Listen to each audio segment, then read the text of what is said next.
What's up students, myself Kushagra and welcome back to your channel जिज्ञासा। तो thumbnail को देख के तो समझ ही गए होंगे कि मैं आज की वीडियो किस चीज या किस टॉपिक के ऊपर है कि शुड वी बॉयकॉट चाइना या चाइनीज प्रोडक्ट्स, यस या नो। तो जितना सिंपल ये क्वेश्चन है उतना ही कॉम्प्लेक्स इसका आंसर है। तो और आंसर कॉम्प्लेक्स होने के रीजन है कि हमें बहुत सारी चीजों को कंसिडरेशन में लेना पड़ता है, उसके बाद ही हम सोच सकते हैं कि हाँ हमें बॉयकॉट करना है या नहीं करना है। तो इस वीडियो में हम उन सारे की कंसेप्ट्स को सबको हम देखेंगे एंड मैं ट्राई करूंगा कि जो मेरे ओपिनियंस हैं वो मैं आपको दूं कि मैं क्या सोचता हूं इस पूरे सिनेरियो के बारे में। एंड वीडियो को स्टार्ट करने से पहले लाइक द वीडियो, शेयर कर दो इस वीडियो को तो कम से कम यार हर जगह शेयर करो एंड कमेंट करो कि क्या आपको मेरे जो पॉइंट्स है जो मैं एंड में कंक्लूजन दूंगा क्या आपको वो पसंद आया है या आप उससे एग्री करते हो, डिसएग्री करते हो। एक हेल्दी कन्वर्सेशन को हम स्टार्ट करते हैं नीचे कमेंट सेक्शन में। एंड जो भी इस वीडियो को पहली बार देख रहे हो चैनल को सब्सक्राइब करो, बेल नोटिफिकेशन ऑन करो एंड ऐसे ही अगर आपको और ओपिनियन वीडियोस भी चाहिए इसी चैनल पे तो भी मुझे कमेंट सेक्शन में लिख के बताओ। एंड बाकी जो अपना चलता है एजुकेशन का क्लास 11th और 12th के कॉमर्स का वो तो चलता ही रहेगा इस चैनल के ऊपर, ठीक है। तो अब हम आगे वीडियो को स्टार्ट करते हैं। So let's begin. So should we boycott China, yes और नो। अब इसका आंसर जानने से पहले हम कुछ की पॉइंट्स देखते हैं। सबसे पहले हम देखते हैं कि बिजनेस कैसा है इंडिया एंड चाइना के बीच में। अगर मैं सिर्फ 2019 एंड 2020 का जो पूरा फिस्कल ईयर था, मैं अगर उसी ईयर की बात करूं तो इंडिया ने कुछ 74 बिलियन डॉलर्स के इंपोर्ट किए थे एंड 18 बिलियन डॉलर्स के ही सिर्फ हमने एक्सपोर्ट्स किए थे। अब इस पूरी वीडियो में एक्सपोर्ट और इंपोर्ट को लेके बात होती रहेगी। तो पहले तो उसको समझ लेते हैं कि क्या होता है हमारा एक्सपोर्ट्स एंड इंपोर्ट। एक्सपोर्ट का मतलब होता है जब हम चीजें बाहर बेचते हैं और इंपोर्ट का मतलब जब हम चीजें बाहर से खरीद के लाते हैं। तो ये एक बहुत ही सिंपल डिफरेंस होता है मेरा एक्सपोर्ट एंड इंपोर्ट के बीच में। एंड जितना भी हमने इंपोर्ट किया था बाहर से उसमें से लगभग 30% की जो चीजें थी वो सिर्फ स्मार्टफोन के कंपोनेंट्स थे और बाकी का हमारे दूसरे सेक्टर्स के लिए था। एंड अगर हम चाइनीज ब्रांड्स को देखें इंडियन मार्केट में, जैसे Xiaomi, Realme, Oppo, Vivo, OnePlus, ये सब जो ब्रांड्स है जो कि प्योरली चाइना से ही हैं, ये सारे के सारे ब्रांड्स अगर हम इनका टोटल मार्केट शेयर देखें तो लगभग 50% से भी ज्यादा जाता है इन सारी कंपनीज का शेयर। तो चाइनीज कंपनी का तो हमारे स्मार्टफोन इंडस्ट्री में अच्छा खासा इन्वॉल्वमेंट है।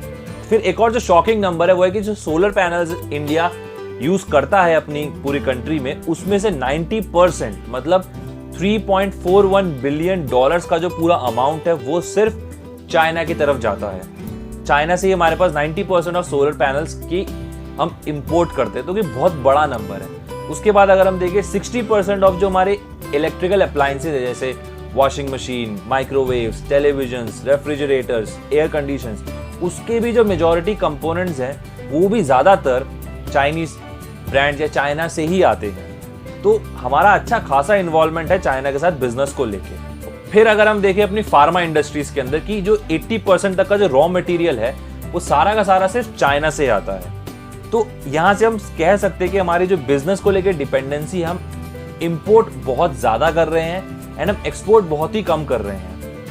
और उसमें से भी जो हम इंपोर्ट्स कर रहे हैं वो मेनली फिनिश गुड्स कर रहे हैं। हम जो रेडार सिस्टम्स है हमारी कंट्री में, जो टेलीकम्युनिकेशन सिस्टम्स है, जो वाईफाई के जो राउटर्स हम यूज करते हैं अपने पास, और भी कई सारी चीजें जो हम एलईडीज यूज करते हैं अपने घरों में, या फिर कई सारे कार के कंपोनेंट्स चाइना से आते हैं, और भी बहुत कुछ चीजें चाइना से आती हैं। एंड हम चाइना को एक्सपोर्ट क्या करते हैं, हम थ्रेड्स या फिर जो यार्न्स है वो एक्सपोर्ट करते हैं। हम बेसिकली अगर हम कहें तो हम रॉ मटेरियल्स को ज्यादा एक्सपोर्ट करते हैं चाइना को एंड इंपोर्ट हम फिनिश गुड्स करते हैं, जो कि उल्टा होना चाहिए अगर हमें अपने ट्रेड डेफिसिट को मैनेज करना है। अब ट्रेड डेफिसिट क्या है, एक वर्ड अचानक आ गया कि ट्रेड डेफिसिट क्या है। तो ट्रेड डेफिसिट अगर मैं कहूं तो ट्रेड डेफिसिट होता है हमारा एक्सपोर्ट और इंपोर्ट के बीच का डिफरेंस। जितने ज्यादा मेरी इंपोर्ट्स होंगी, जितने कम मेरे एक्सपोर्ट्स होंगे, उतना ही ज्यादा मेरा ट्रेड डेफिसिट होगा। एंड इसका हर कंट्री के लिए पॉजिटिव होना बहुत जरूरी है, मतलब एक्सपोर्ट ज्यादा हो और इंपोर्ट कम, जो कि चाइना के केस में होता है। लेकिन हम इंडियंस हैं तो हमें इंडियन केस पढ़ना ज्यादा जरूरी है। तो इंडियन केस अगर हम देखें तो इंडियन केस में हमारा ट्रेड डेफिसिट हमेशा से ही नेगेटिव चल रहा है। एंड अगर हम कुछ पास्ट ईयर्स का अपना ट्रैक रिकॉर्ड देखें तो 2017-18 में हमारा जो ट्रेड डेफिसिट था वो था $63 बिलियन का। फिर अगर हम 2018-19 में आए तो वहां पे बहुत अच्छा हुआ, हमने कम किया, हमने $10 बिलियन तक के ट्रेड डेफिसिट को हमने कम किया, हम $53 बिलियन पे आ गए। लेकिन फिर हम बात करें अगर 2019-20 की तो इस टाइम पे हम लोग $56 बिलियन के ट्रेड डेफिसिट पे चल रहे हैं। तो अभी के टाइम पे तो इंडिया एक बहुत अच्छे परफॉर्मेंस पे चल रही है। जस्ट हमने परफॉर्मेंस को अच्छा स्टार्ट किया है करना, हम अभी तक अच्छे परफॉर्मेंस पे नहीं पहुंचे हैं क्योंकि जो एक्सपोर्ट्स है हमने 30% तक के अपने एक्सपोर्ट्स को बढ़ाया है एंड हमने इंपोर्ट जो है वो 9% से कम किया है। तो एक अच्छा खासा नंबर है ये, लेकिन हमें इसको और बेटर करना है और हमें पावरफुल करना है खुद को एक्सपोर्ट्स के मामले में। अब ये तो हमारा बिजनेस एस्पेक्ट था पूरे इस सिचुएशन को लेके। अब इस बिजनेस एस्पेक्ट से कुछ अच्छी चीजें भी होती हैं। जब भी दो कंट्रीज के बीच में कोई भी बिजनेस होता है तो उस बिजनेस से कुछ ना कुछ पॉजिटिव पॉइंट्स भी आता है, तभी हम बिजनेस कंटिन्यू कर रहे हैं इतने टाइम से।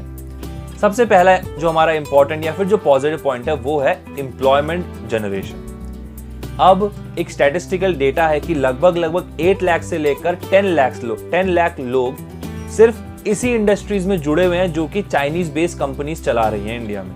चाहे हम बात करें स्मार्टफोन इंडस्ट्रीज, चाहे हम बात करें हैवी इलेक्ट्रॉनिक इंडस्ट्रीज, हम या फिर किसी भी इंडस्ट्रीज की बात करें, चाहे वो वाईफाई राउटर्स है या फिर हम डायरेक्टली या इनडायरेक्टली, कई सारे लोग चाइना के उससे जुड़े हुए हैं जिससे कि एम्प्लॉयमेंट जनरेशन हो रहा है। और उन 8 लाख या 10 लाख फैमिलीज अपने घर में 3 वक्त का अच्छा भरपेट खाना खा पा रहे हैं एंड जो अनएम्प्लॉयमेंट की प्रॉब्लम है वो बहुत हद तक खत्म हुई है क्योंकि इंडिया में जो स्मार्टफोन मार्केट है उसमें हम असेंबली लाइंस यूज कर रहे हैं, हम बाहर से कंपोनेंट्स तो ला रहे हैं लेकिन हम इंडिया में उसको असेंबल कर रहे हैं जिससे कि जो इंडियंस हैं उनको जॉब्स मिल रही हैं, वो इकोनॉमिकली एम्पावर हो रहे हैं एंड उनका जो स्टैंडर्ड ऑफ लिविंग है वो इम्प्रूव हो रहा है।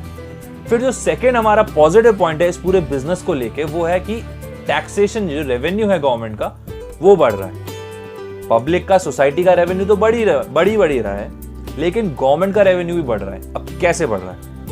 क्योंकि जब भी किसी भी कंट्री में कोई भी ट्रेड एक्टिविटी होती है तो उस कंट्री की गवर्नमेंट को आपको टैक्स देना पड़ता है।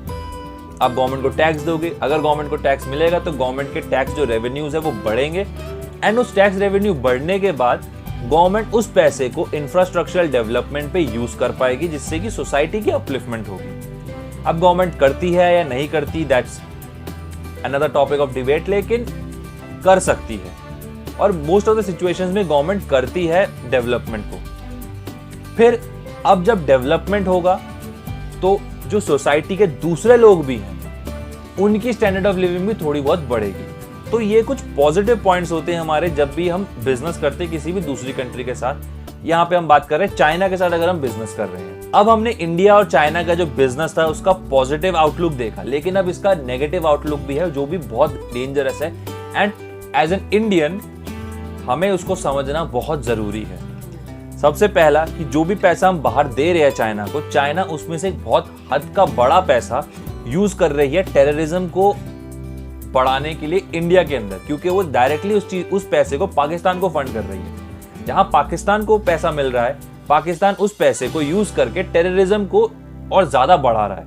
वो टेररिस्ट कैंप चला रहा है। चाहे पाकिस्तान कितना ही बोले कि वो टेररिज्म को सपोर्ट नहीं करता, लेकिन ये पूरी वर्ल्ड को पता है, पाकिस्तान को खुद को भी पता है, वहां के लोगों को पता है, इंडिया के लोगों को पता है कि भैया वहां से टेररिज्म आ रहा है।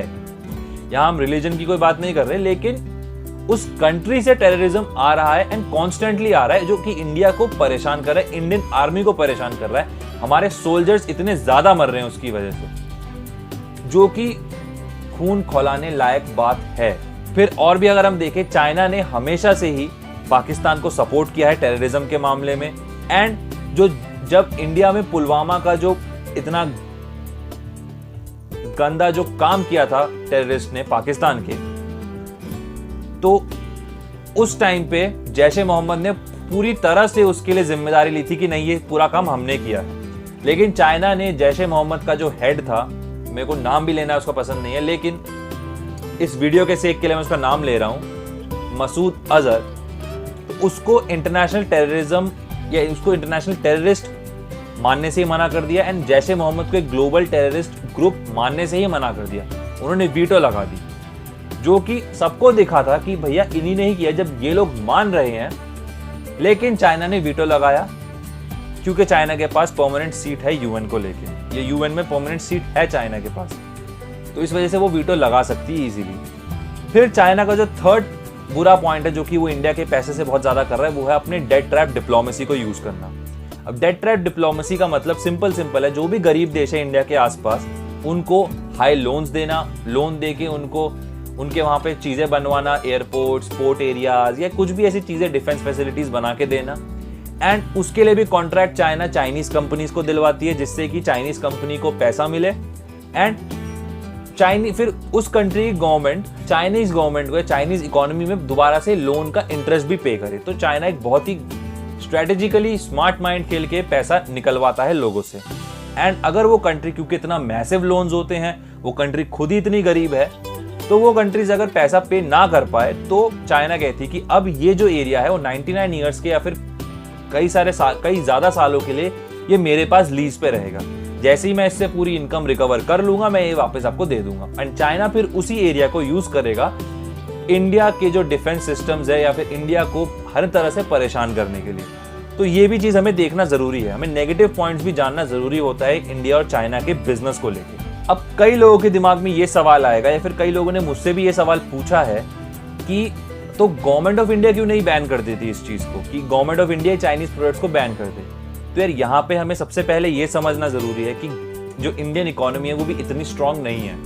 इंडिया की जो पूरी इकोनॉमी का जो पूरा पैसा है, उतना तो सिर्फ चाइना के पास रिजर्व्स पड़े हैं, फ्री रिजर्व्स। तो ये करना तो गवर्नमेंट के लिए सही नहीं है। उसके बाद इंडिया है वो वर्ल्ड ट्रेड ऑर्गेनाइजेशन का एक इंपॉर्टेंट मेंबर है, और वर्ल्ड ट्रेड ऑर्गेनाइजेशन में एक डिस्क्रिमिनेशन पॉलिसी है कि आप किसी भी कंट्री को ऐसे ही डिस्क्रिमिनेट नहीं कर सकते उसके साथ बिजनेस करने के लिए। कुछ अगर स्ट्रॉन्ग पॉइंट्स हो तब आप डिस्क्रिमिनेट कर सकते हो। तो इंडिया यहाँ से ही फंस जाता है। इसलिए इंडियन गवर्नमेंट चाह के भी इन चीजों को बैन नहीं कर सकती है। इंडियन गवर्नमेंट का बहुत ज्यादा डिपेंडेंसी, या फिर इंडिया की बहुत ज्यादा डिपेंडेंसी उस कंट्रीज के ऊपर ही है, चाइनीज प्रोडक्ट्स के ऊपर बहुत ज्यादा है। जो भी हमारे रडार सिस्टम्स है, जो भी हमारे राउटर सिस्टम्स हैं, या फिर जो भी हमारे नेविगेशन सिस्टम्स के कंपोनेंट्स आते हैं, वो सारे के सारे हमारे चाइना से ही आते हैं, या फिर दूसरी कंट्री से आते हैं। उसमें भी मेजॉरिटी जो पार्ट है वो चाइना से आता है। तो हमें ये चीज देखना भी जरूरी है। तो इसी रीजन की वजह से इंडियन गवर्नमेंट जो है वो खुद इनिशिएटिव लेके चाइना को बैन, या फिर जो हमारी गवर्नमेंट है, जो यूनियन गवर्नमेंट है, उसने अभी तक कोई स्टेटमेंट नहीं दिया चाइनीज प्रोडक्ट्स को या फिर चाइना को बैन करने को लेके। तो गवर्नमेंट ऐसे नहीं कर सकती, क्योंकि उसके भी हाथ पांव बंधे हुए हैं। अब जो लास्ट पॉइंट आता है इस पूरी वीडियो का, कि हम कंक्लूड करेंगे कि हम Indians as an Indian citizen हम क्या कर सकते हैं इस पूरे सिचुएशन को लेके, जो भी प्रॉब्लम्स हैं उस सिचुएशन को लेके हम क्या कर सकते हैं। तो अब ये मेरे बेसिक ओपिनियंस है, आप इससे एग्री कर भी सकते हो, नहीं भी कर सकते हो। अगर एग्री करते हो तो लाइक करो इस वीडियो को, अगर एग्री नहीं करते तो भी लाइक कर दो यार। लेकिन अगर एग्री नहीं करते, अगर डिसएग्री करो, तो कमेंट सेक्शन में बताओ कि आपके क्या पॉइंट्स है, आप क्या सोच रहे हो इस चीज के बारे में। तो सबसे पहला मेरा पॉइंट है कि जितनी भी चाइनीज ऐप्स हैं, जितनी भी चाइनीज एप्लीकेशंस हैं, उनको सबसे पहले बॉयकॉट करो, उनको यूज करना बंद करो और उनके ऑल्टरनेटिव्स ढूंढो, चाहे वो इंडियन ऐप्स हो, चाहे वो अमेरिकन ऐप्स हो, फिर किसी भी दूसरी कंट्री के ऐप्स हो। लेकिन चाइनीज ऐप्स को कम से कम यूज करना बंद करो इस टाइम पे। सेकेंड है कि जो भी प्रोडक्ट्स कंप्लीटली चाइना से बन के आ रहे हैं, जितने भी प्रोडक्ट्स हैं जो कि कंप्लीटली चाइना से बन के आ रहे हैं, जिनका इंडिया में एज सच कुछ भी प्रोडक्शन या फिर कोई भी फर्दर इसमें इन्वॉल्वमेंट नहीं हो रही कि जिससे इंडियंस को इतनी इनकम मिले, उनको बैन करो, उनको खुद ही बैन करो। सरकार कभी उन चीजों को भी बैन नहीं कर सकती, हमें खुद एज अ सिटीजन ही उन चीजों को बैन करना पड़ेगा। खुद से ही हम मना कर देंगे, हम नहीं खरीदेंगे। अगर जहां पे भी लिखा है मेड इन चाइना, हम उसको नहीं करेंगे, हम उसको नहीं खरीदेंगे, हम मेड इन, और उसकी जगह पे जो मेड इन इंडिया प्रोडक्ट्स हैं, जो मेड इन इंडिया प्रोडक्ट्स में हम बात करें खिलौने, हम बात करें दिवाली की जो लड़ी आती है, उसके बाद हम बात करें होली के जो कलर्स हैं जो कि मेड इन इंडिया हो या फिर डोमेस्टिकली मेड हो, तो उनको यूज करें। दिवाली में लाइटिंग की जगह पे हम लोग दिए यूज करें, जो कि ट्रेडिशन होता है। अगर मैं अपनी बात बताऊं तो मुझे ही कुछ 5-6 साल हो चुके हैं, मैंने दिवाली की लड़ी नहीं लगाई। मुझे इतना पसंद नहीं है लड़ी लगवाना अपने घर पे। मैं दिए या कैंडल्स यही ज्यादातर यूज करता हूँ। कैंडल्स भी मेरी इंडियन मेड होती हैं, थोड़ी महंगी पड़ती हैं। अगर मैं किसी चाइनीज ब्रांड्स की खरीदूं तो वो मुझे 100 रुपए का पूरा पैकेट मिल जाएगा, लेकिन अगर मैं इंडियन खरीदूं तो मुझे 200 रुपए पड़ता है। तो तब भी मैं सोचता हूँ कि नहीं भाई, इंडिया की खरीदेंगे जिससे कि इंडियंस को फायदा हो। और अगर सब इंडियन चीजें ही खरीदेंगे तो भैया बिकेंगी भी इंडियन चीजें इन सब चीजों को लेके। फिर जो प्रोडक्ट्स हैं यहाँ पे, उन प्रोडक्ट्स को बैन मत करो या फिर उनको यूज करना मत बंद कर दो जो कि मेक इन इंडिया प्रोजेक्ट के अंदर आते हैं, जिनकी असेंबलिंग इंडिया में हो रही है। कई बार लोग ये सोच रहे कि भैया हम लोग हर एक चाइनीज प्रोडक्ट को बैन कर देंगे। कैसे कर दोगे? अगर चाइनीज प्रोडक्ट्स को आप बैन कर रहे हो, इसका मतलब आपको अपना फोन यूज करना बंद करना पड़ेगा, आपको टीवी यूज करना बंद करना पड़ेगा। अगर आपके घर में स्मार्ट टीवी है, आपको अपना एसी यूज करना बंद करना पड़ेगा, आपको microwave, refrigerator, washing machine, inverters, इन सबको यूज करना बंद करना पड़ेगा। कैसे जी सकते हैं इन सब चीजों के बिना? ये तो एक बेसिक नेसेसिटी हो चुकी है अब हम लोगों के लिए। तो अगर इनमें आपको मेक इन इंडिया दिखता है या मेड इन इंडिया दिखता है, जो कि असेंबल हुए हैं इंडिया में, सिंपल जिसका मतलब होता है, तो उन प्रोडक्ट्स को यार खरीद लो, जिससे कि जो इंडियंस हैं उनको भी उनकी इनकम बढ़ेगी, क्योंकि यहाँ पे इंडियंस ही लोग उसको असेंबल कर रहे हैं।